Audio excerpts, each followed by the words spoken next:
In this video, I will introduce you to the Toy Safety Directive. So let's begin with the scope. In short, the Toy Safety Directive applies to toys, meaning products with some sort of play value or play features. And I think generally it's within the age group from 0 up to 14. And there are limitations. You can't really, let's say, do your own interpretation and say that I'm selling plush toys or RC toys and I'm only going to sell these to 16-year-olds. That's not, you can't go around the requirements of the Toy Safety Directive that way. In any case, the directive, it classifies essential safety requirements two ways: general risks and particular risks. The physical and mechanical properties, I will get to that in a bit, flammability, chemical, electrical, hygiene, and even radioactivity. Serious stuff. Some examples, could have figured this out on your own, I guess, but it really comes down to toys. So electronic toys, educational toys, plush toys, water toys, wooden toys, and also science kits. That's one is important to mention.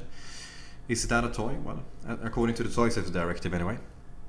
There are some exceptions too, I think some playground equipment and so on, but that's because it's covered by other standards.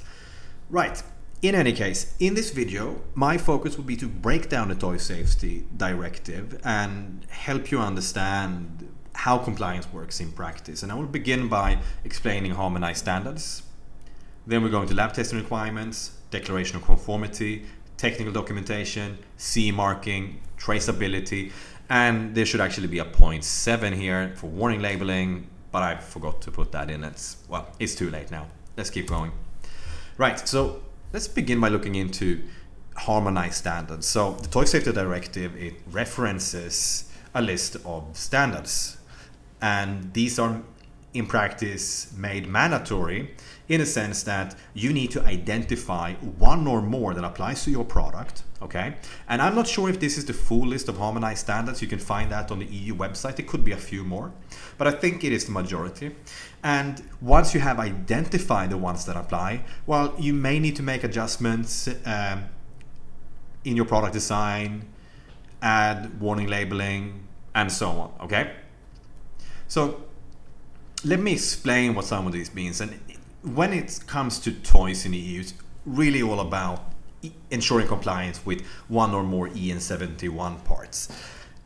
Some of these speak for themselves, but let me explain what part 1 is. So EN 71-1, mechanical and physical properties. This is referring to small parts, sharp points, let's say design aspects that one way or the other have an impact on the safety of the product.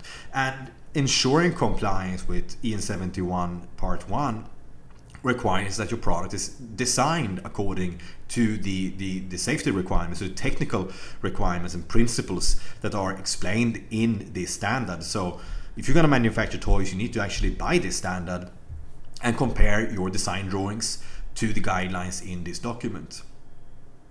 Then there are provisions of flammability, there are substance restrictions. Then you have certain parts that apply specifically to certain product categories like chemical toys, finger paints, swing slides, trampolines, part 14, and so on. Right? Another one you should look into is part 6, graphical symbols for age warnings. And of course, that's something that you would, if you find an age warning label that actually applies, then you would need to include that on the packaging. And I think that also applies to plastic bags. So anyway, that's step 1, to identify the harmonized standards that apply to your toy product. And it very often is at least part 1 and part 2 and part 3 and part 6. So now that we've done that, and we can also imagine that I made the adjustments that I need to make to the product design before I enter production, well, I also need to arrange lab testing. So lab testing is essentially a procedure where a third-party testing company, one of these for example, test my product according to the requirements of the applicable standards, right? And as a brand owner, as an importer or manufacturer, I need to have evidence that my product has passed this testing procedure, and that is why I need a lab test report. So that is what I get out of this. And again, there's a fairly long list of qualified companies that offer testing according to the EU Toy Safety Directive, or more specifically, what they tend to mention is not the Toy Safety Directive, but what they do quote and what they do mention in the test report is the applicable EN 71 standards. But examples include Kima here in Hong Kong, and then we have Intertech, Bureau Veritas, SGS, Eurofins, and TUV Rhineland in Europe. And these companies, they have facilities all over the world, not just in Europe, but those are the market, well, the top testing companies, generally speaking. Right. Other than testing, I also need to create a declaration of conformity. A DOC, as we call it, is a self-issued document where I essentially declare that this is my product. I am this company, meaning manufacturer, importer. And again, I have to specify the product. I can include an image. I think that might be mandatory as part of the Toy Safety Directive. Can't remember. You need to specify the list of applicable directives and regulations, which in this case would be the Toy Safety Directive. Reference the relevant harmonized standards. And again, that will be one or more EN 71 parts. Notified body if one is involved. And then you also need to have a responsible person, name, position, place and date of issue. And this is an example. This is so to be clear, this declaration of conformity was not created specifically according to the requirements of the Toy Safety Directive. It's actually the Low Voltage Directive, but they are more or less identical. Just to give you an idea. And again, it's a self-issued document. Just to make it a little bit less abstract. Other than the declaration of conformity, you also need to have a set of technical documentation. And this list comes from the European Union website. You can consider this list to be the bare minimum, but it again includes information that you would find in the declaration of conformity. You also need to include information about the factories involved. That's interesting. Name and address of notified body, if any. Conformity assessment procedure as one of the modules that you decide to follow, if any exists. Again, you need to include a declaration of conformity. Label files, I will get to that in a bit. But you need the digital copies or paper copies, depending on how you maintain your technical file, must be included. And user instructions. And that's something that's very important to consider when you are selling toys in the EU, because clearly you don't have to just include user instructions hidden somewhere in the technical documentation, but it actually has to accompany the product. And this could be a matter of replacing batteries and disposal and so stuff like that. You need a list of regulations that the product is compliant with. That again would be the Toy Safety Directive, but it might go beyond that. Could be the REACH regulation, which actually also applies to toys. Could be, if it's an electronic toy, you may need to include the Low Voltage Directive, the EMC Directive, and so on and so forth. Standards, again, this could be only the EN 71 parts, but depending on the product type, if it's an electronic toy, you may also need to go beyond that. Bill of materials and test reports. And I would also say that it's proper to also include design drawings, risk assessment in the technical documentation. Again, I think on the EU website, they actually mention that this list is sort of considered to be the bare minimum. Right, all toys in the EU must be CE marked. Not just CE marked though, you also need a traceability labeling.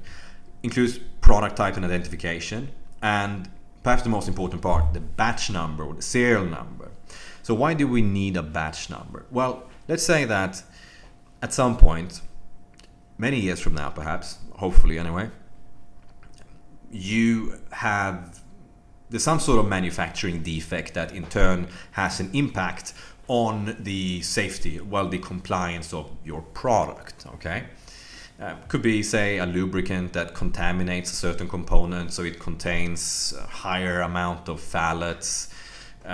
Could be that the size of a certain part is wrong, so you violate the small part provisions of EN 71-1, just to give you an idea. In any case, if this happens, you need to be able to trace these products, and you need to be able to give information to customers, to consumers, so they in turn can determine, okay, is my widget, is my toy product from the affected batch, from that specific production run that has this manufacturing defect.